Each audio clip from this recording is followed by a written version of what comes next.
د افغانانو هویت ولې نور نه دی پاتې؟ د چا د لاسه مو ملي امنیت د ISI په لاس کې دی؟ دا کولی شئ دې ویډیو کې وګورئ.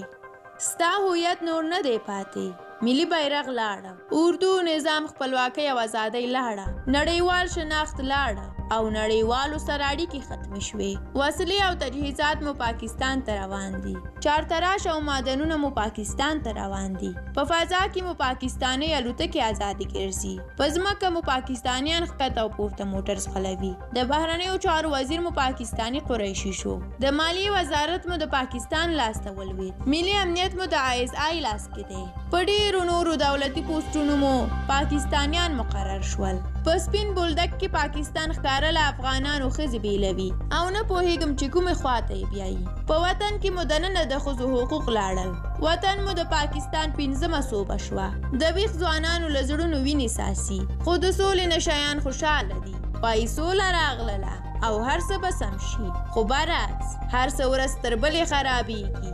طالب هم پوهېږي چې دا ملت پسې ملت دی، ځکه نو نن واده ورکوي، خو سبا بیا د هغې وعدې په ضد عمل کوي. سبا بله واده ورکړي، بله ورځ بیا هغه ماته کړي. په همدې چل او هنر ورو ورو خپل وحشي نظام پلي کوي. راتلونکې هفتې او میاشتې وګورئ چې نور څه له لاسه ورکوئ. یو شمېر احمقان چې نن ورته خوشحاله دي، سبا به دوی هم ژاړي، هماغسې چې د مجاهدینو تر کامیابۍ وروسته د مجاهدینو پلویانو ژړل.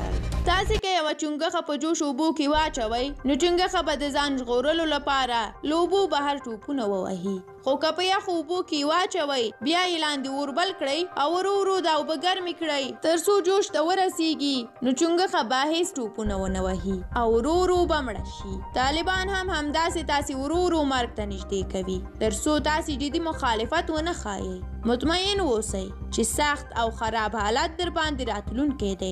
یو شمېر خلک د وطن له لاسه په روحي رنځ اخته دي، خو یو شمېر نور هېڅ احساس نه لري چې وطن یې د تباهۍ لور ته روان دی.